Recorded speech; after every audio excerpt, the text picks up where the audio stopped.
Assalamualaikum warahmatullahi wabarakatuh. Kami dari kelompok 3 ingin menjelaskan tentang perkembangan intelek sosial bahasa dan bakat khusus. Yang pertama akan dijelaskan oleh Irma. Pembahasan yang pertama yaitu perkembangan intelek. Menurut English, dalam bukunya A Comprehensive Dictionary of Psychological and Psychoanalytical Terms, istilah intelek berarti antara lain yang pertama kekuatan mental di mana manusia dapat berpikir, selanjutnya ada suatu rumpun nama untuk proses kognitif, terutama untuk aktivitas yang berkenaan dengan berpikir, misalnya menghubung-hubungkan, menimbang, dan memahami. Yang ketiga ada kecakapan, terutama kecakapan yang tinggi untuk berpikir. Menurut Kamus Webster, New World Dictionary of the American Language, istilah intelek berarti kecakapan untuk berpikir, mengamati atau mengerti, kecakapan untuk mengamati hubungan-hubungan, perbedaan-perbedaan, dan sebagainya. Dengan demikian, kecakapan berbeda dari kemauan dan perasaan. Kecakapan mental yang besar sangat intelligence dan pikiran atau intelijensi. Istilah intelijensi telah banyak digunakan, terutama di dalam bidang psikologi dan pendidikan.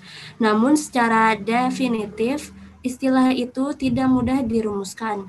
Banyak rumusan tentang intelijensi seperti yang dikemukakan oleh Singgih Gunarsa dalam bukunya Psikologi Remaja tahun 1991. Ia mengajukan beberapa rumus intelijensi seperti yang pertama, intelijensi merupakan suatu kumpulan kemampuan seseorang yang mungkin memperoleh ilmu pengetahuan dan mengamalkan ilmu tersebut dalam hubungannya dengan lingkungan dan masalah-masalah yang timbul. Selanjutnya, intelijensi adalah suatu bentuk tingkah laku tertentu yang tampil dalam kelancaran tingkah laku. Lalu intelijensi meliputi pengalaman-pengalaman dan kemampuan bertambahnya pengertian dan tingkah laku dengan pola-pola baru dan mempergunakannya secara efektif. William Stern mengemukakan bahwa intelijensi merupakan suatu kemampuan untuk menyesuaikan diri pada tuntutan baru dibantu dengan fungsi berpikir. Binet berpendapat bahwa intelijensi merupakan kemampuan yang diperoleh melalui keturunan, kemampuan yang diwariskan dan dimiliki sejak lahir, dan tidak terlalu banyak dipengaruhi oleh lingkungan. Dalam batas-batas tertentu, lingkungan turut berperan dalam pembentukan intelijensi. Intellect adalah kecakapan mental yang menggambarkan kemampuan berpikir. Banyak definisi tentang intelijensi, namun makna intelijensi dapat diartikan sebagai kemampuan seseorang dalam berpikir dan bertindak. Kemampuan berpikir atau intelijensi diukur dengan tes tingkat intelijensi berpengaruh terhadap banyak aspek. Tes intelijensi yang terkenal adalah tes Binet-Simon. Hasil tes intelijensi dinyatakan dalam angka yang menggambarkan perbandingan antara umur, kemampuan mental atau kecerdasan, mental age disingkat MA, dan umur kalender atau chronological age disingkat CA. Pengukuran tingkat intelijensi dalam bentuk perbandingan ini diajukan oleh William Stern, seorang ahli ilmu jiwa berkebangsaan Jerman, dengan sebutan Intelligence Quotient, yang disingkat IQ, artinya perbandingan kecerdasan. Rumusan perhitungan yang diajukan adalah IQ sama dengan MA dibagi CA dikali 100. Selanjutnya akan disampaikan oleh Imas Ismail. Apabila tes tersebut diberikan kepada anak berumur tertentu dan ia dapat menjawab dengan betul semuanya, berarti umur kecerdasannya, yaitu MA, sama dengan umur kalender, atau CA. Maka nilai IQ yang didapat anak itu sama dengan 100. Nilai ini menggambarkan kemampuan seseorang yang normal.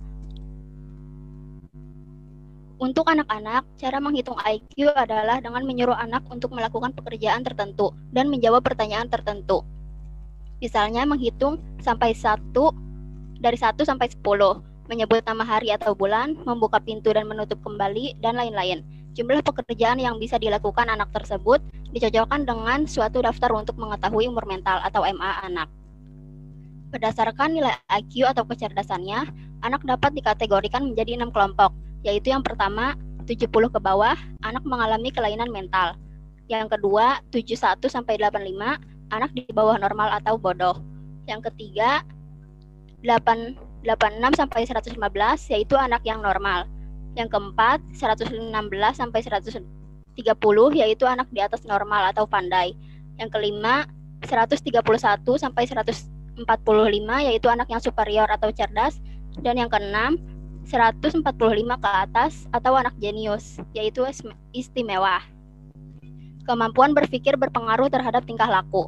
Seseorang yang berkemampuan berpikir tinggi akan cekatan dan cepat dalam bertindak, terutama dalam menghadapi permasalahan. Hal ini akan berakibat pada terutama dalam menghadapi permasalahan. Hal ini akan berakibat pada perbentukan sikap mandiri. Sebaliknya, seseorang yang memiliki kemampuan berpikir kurang akan bersikap lamban dalam bertindak. Perkembangan intelijensi dipengaruhi oleh beberapa faktor, antara lain pengalaman belajar, berbagai bentuk latihan, lingkungan, terutama lingkungan keluarga dan sekolah. Oleh karena itu, terdapat perbedaan kemampuan dan irama perkembangan intelijensi individu. Selanjutnya akan dijelaskan oleh Imarismaya. Bagian B, perkembangan sosial. Beberapa teori tentang perkembangan manusia telah mengungkapkan bahwa manusia tumbuh dan berkembang dari masa bayi ke masa dewasa melalui beberapa langkah dan jenjang. Kehidupan anak dalam menelusuri perkembangannya itu pada dasarnya merupakan kemampuan mereka berinteraksi dengan lingkungan. Pada proses integrasi dan interaksi, mereka intelektual dan emosional mengambil peranan penting.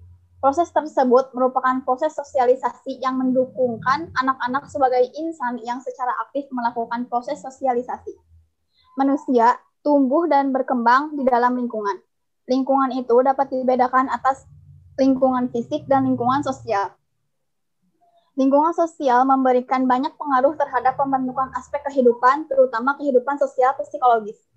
Manusia sebagai makhluk sosial senantiasa berhubungan dengan sesama manusia.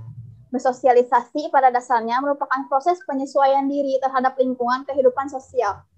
Bagaimana seharusnya seseorang hidup di dalam kelompoknya, baik di dalam kelompok kecil maupun kelompok masyarakat luas. Interaksi seseorang dengan manusia lain diawali sejak saat bayi lahir, dengan cara yang amat sederhana. Sepanjang kehidupannya, pola aktivitas sosial anak mulai terbentuk. Selanjutnya akan dibacakan oleh Dadang Sutisna. Lalu di sini ada perkembangan bahasa. Sesuai dengan fungsinya, bahasa merupakan alat komunikasi yang digunakan oleh seseorang dalam pergaulannya atau hubungannya dengan orang lain. Bahasa merupakan alat bergaul. Oleh karena itu, penggunaan bahasa menjadi efektif sejak seorang individu memerlukan komunikasi dengan orang lain. Sejak seorang bayi berkomunikasi dengan orang lain, sejak itu pula bahasa diperlukan.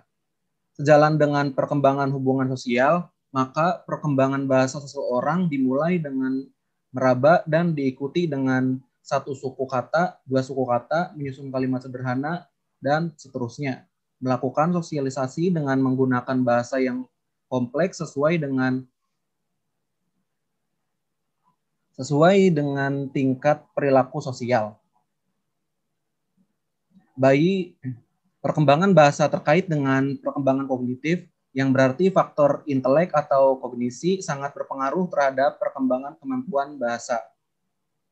Belajar bahasa yang sebenarnya baru dilakukan oleh anak berusia 6-7 tahun, di saat anak mulai bersekolah. Jadi, perkembangan bahasa adalah meningkatnya kemampuan pengasaan alat berkomunikasi, baik alat komunikasi dengan cara lisan, tertulis, maupun penggunaan tanda-tanda dan isyarat.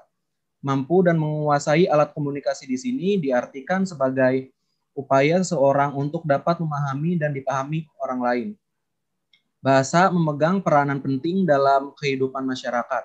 Perkembangan bahasa dipengaruhi oleh banyak faktor antara lain usia, kondisi keluarga, tingkat kecerdasan, status sosial ekonomi keluarga, dan kondisi fisik anak terutama dari segi kesehatannya. Lalu selanjutnya akan dijelaskan oleh Selinda. Bahasan yang terakhir yaitu tentang bakat khusus.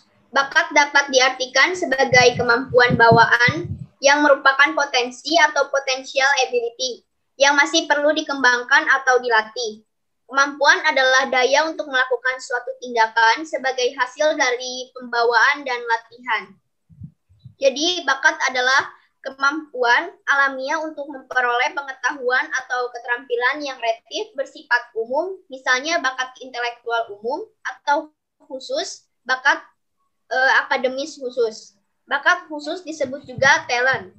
Pengertian bakat khusus atau talent di sini dimaksudkan seseorang yang mempunyai kemampuan bawaan untuk bidang tertentu, misalnya bakat menggambar sebagai dikemukakan oleh Webster. Pemberian nama terhadap jenis-jenis bakat biasanya dilakukan berdasar atas bidang apa bakat itu berfungsi, seperti bakat matematika, bakat bahasa, bakat olahraga, bakat seni, bakat musik, bakat guru, bakat dokter, dan sebagainya.